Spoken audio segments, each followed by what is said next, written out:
بسم اللہ الرحمن الرحیم۔ حجر اسود کون رکھے گا؟ آخر وہ سب بیت اللہ میں جمع ہوئے۔ ان لوگوں میں ابو امیہ بن مغیرہ تھا، اس کا نام حذیفہ تھا۔ قریش کے پورے قبیلے میں یہ سب سے زیادہ عمر والا تھا۔ یہ ام المؤمنین سیدہ ام سلمہ کا باپ تھا۔ قریش کے انتہائی شریف لوگوں میں سے تھا۔ مسافروں کو سفر سامان اور کھانا وغیرہ دینے کے سلسلے میں بہت مشہور تھا۔ جب کبھی سفر کرتا تو اپنے ساتھیوں کے کھانے پینے کا سامان خود کرتا تھا۔ اس وقت اس شدید جھگڑے کو ختم کرنے کے لیے اس نے ایک حل پیش کیا۔ اس نے سب سے کہا، اے قریش کے لوگوں، اپنا جھگڑا ختم کرنے کے لیے تم یوں کرو کہ حرم کے صفا نامی دروازے سے جو شخص سب سے پہلے داخل ہو، اس سے فیصلہ کرا لو۔ وہ تمہارے درمیان جو فیصلہ کرے وہ سب اس کو مان لیں۔ یہ تجویز سب نے مان لی۔ آج اس دروازے کو باب السلام کہا جاتا ہے۔ یہ دروازہ رکن یمانی اور رکن اسود کے درمیانی حصے کے سامنے ہے۔ اللہ کی قدرت کے اس دروازے سے سب سے پہلے حضور نبی صلی اللہ علیہ وسلم تشریف لائے۔ قریش نے جیسے ہی آپ کو دیکھا پکار اٹھے، یہ تو امین ہیں، یہ تو محمد ہیں، ہم ان پر راضی ہیں۔ اور ان کے ایسا کہنے کی وجہ یہ تھی کہ قریش اپنے آپس کے جھگڑوں کے فیصلے آپ ہی سے کرایا کرتے تھے۔ آپ کسی کے بے جامعات حمایت نہیں کرتے تھے، نہ بلا وجہ کسی کی مخالفت کرتے تھے۔ پھر ان لوگوں نے اپنے جھگڑے کی تفصیل آپ کو سنائی۔ ساری تفصیل سن کر آپ نے فرمایا، ایک چادر لے آؤ۔ وہ لوگ چادر لے آئے۔ آپ نے اس چادر کو بچھایا اور اپنے دست مبارک سے حجر اسود کو اٹھا کر اس چادر پر رکھ دیا۔ اس کے بعد آپ نے ارشاد فرمایا، ہر قبیلے کے لوگ اس چادر کا ایک ایک کنارہ پکڑ لیں، پھر سب مل کر اس کو اٹھائیں۔ انہوں نے ایسا ہی کیا۔ چادر کو اٹھائے ہوئے وہ اس مقام تک آ گئے جہاں حجر اسود کو رکھنا تھا۔ اس کے بعد نبی کریم صلی اللہ علیہ وسلم نے حجر اسود کو اٹھا کر اس کی جگہ رکھنا چاہا، لیکن عین اسی وقت ایک نجدی شخص آگے بڑھا اور تیز آواز میں بولا، بڑے تعجب کی بات ہے کہ آپ لوگوں نے ایک کم عمر نوجوان کو اپنا رہنما بنا لیا ہے، اس کی عزت افزائی میں لگ گئے ہو۔ یاد رکھو، یہ شخص سب کو گروہوں میں تقسیم کر دے گا، تم لوگوں کو پارا پارا کر دے گا۔ قریب تھا کہ لوگوں میں اس کی باتوں سے ایک بار پھر جھگڑا ہو جائے، لیکن پھر خود ہی انہوں نے محسوس کر لیا کہ حضور صلی اللہ علیہ وسلم نے جو فیصلہ کیا ہے وہ لڑانے والا نہیں، لڑائی ختم کرنے والا ہے۔ چنانچہ حجر اسود کو نبی کریم صلی اللہ علیہ وسلم نے اپنے مبارک ہاتھوں سے اس کی جگہ پر رکھ دیا۔ مورخوں نے لکھا ہے، یہ نجدی شخص دراصل ابلیس تھا جو اس موقع پر انسانی شکل میں آیا تھا۔ جب کعبے کی تعمیر مکمل ہو گئی تو قریش نے اپنے بتوں کو پھر سے اس میں سجا دیا۔ کعبے کی یہ تعمیر جو قریش نے کی، چوتھی تعمیر تھی۔ سب سے پہلے کعبے کے فرشتوں نے بنایا تھا۔ بعض صحابہ نے فرمایا کہ زمین و آسمان کو پیدا کرنے سے پہلے اللہ تعالیٰ کا عرش پانی کے اوپر تھا۔ جب عرش کو پانی پر ہونے کی وجہ سے حرکت ہوئی تو اس پر یہ کلمہ لکھا گیا، لا الہ الا اللہ محمد الرسول اللہ، اللہ تعالیٰ کے سوا کوئی معبود نہیں، محمد اللہ تعالیٰ کے رسول ہیں۔ اس کلمے کے لکھے جانے کے بعد عرش ساکن ہو گیا۔ پھر جب اللہ تعالیٰ نے آسمانوں اور زمینوں کو پیدا کرنے کا ارادہ فرمایا تو نے پانی پر ہوا کو بھیجا۔ اس سے پانی میں موجیں اٹھنے لگیں اور بخارات اٹھنے لگے۔ اللہ تعالیٰ نے ان بخارات یعنی بھاپ سے آسمان کو پیدا فرمایا۔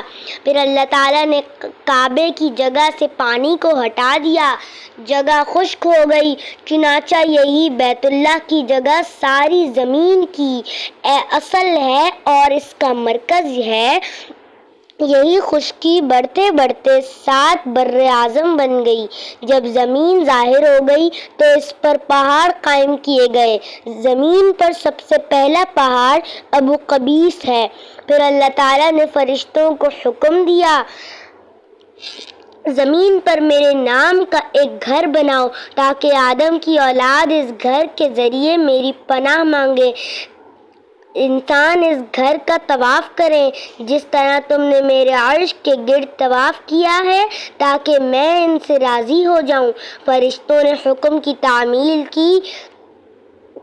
پھر آدم علیہ السلام نے خانہ کعبہ کی تعمیر شروع کی۔ اس کے بعد حضرت ابراہیم علیہ السلام نے خانہ کعبہ کی تعمیر کی۔ اس طرح قریش کے ہاتھوں یہ تعمیر 4تھی بار ہوئی تھی۔ حضور اکرم صلی اللہ علیہ وسلم کی عمر مبارک 40 سال کے قریب ہوئی تو وحی کے آثار شروع ہو گئے۔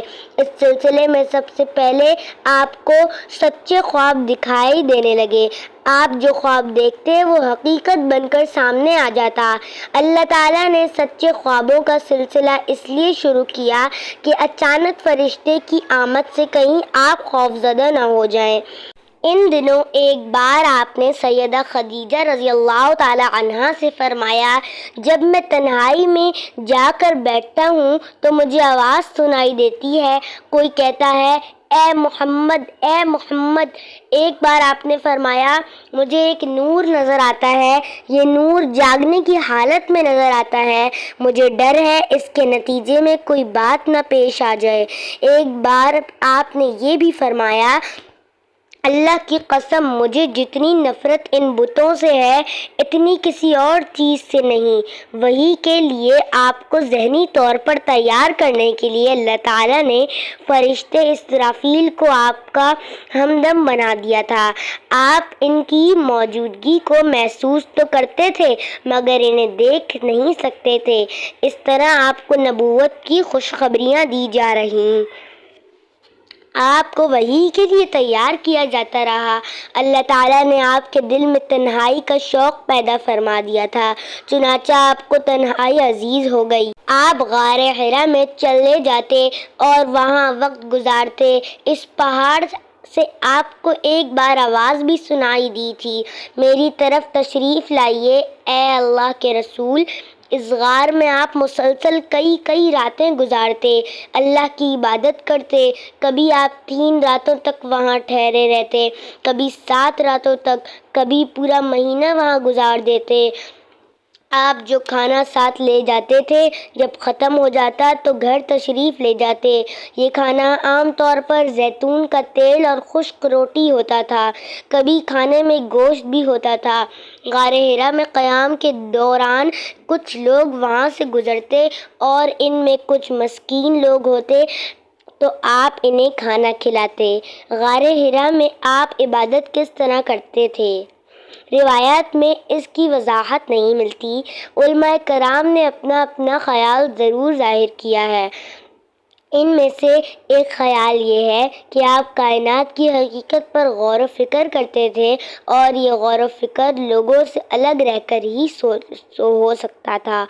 پھر آخرکار وہ رات آ گئی، اللہ تعالیٰ نے آپ کو نبوت اور رسالت عطا فرمائی، آپ کی نبوت کے ذریعے اپنے بندوں پر عظیم احسان فرمایا۔ وہ ربیع اول کا مہینہ تھا اور تاریخ 17 تھی۔ بعض علماء نے یہ لکھا ہے کہ وہ رمضان کا مہینہ تھا کیونکہ قرآن رمضان میں نازل ہونا شروع ہوا تھا۔ 8ویں اور 3 تاریخ بھی روایات میں آئی ہے اور یہ پہلا موقع تھا جب جبرائیل علیہ السلام وحی لے کر آپ کی خدمت میں حاضر ہوئے۔ اس سے پہلے وہ آپ کے پاس نہیں آئے تھے۔ جس صبح جبرائیل علیہ السلام وحی لے کر آئے وہ پیر کی صبح تھی اور پیر کی صبح ہی آپ اس دنیا میں تشریف لائے تھے۔ آپ فرمایا کرتے تھے، پیر کے دن کا روزہ رکھو کیونکہ میں پیر کے دن پیدا ہوا، پیر کے دن ہی مجھے نبوت ملی۔ بہرحال اس بارے میں روایات مختلف ہیں۔ یہ بات طے ہے کہ وقت آپ کی عمر مبارک کا 40واں سال تھا۔ آپ اس وقت نیند میں تھے کہ جبرائیل علیہ السلام تشریف لے آئے۔ ان کے ہاتھ میں ایک ریشمی کپڑا تھا اور اس کپڑے میں ایک کتاب تھی۔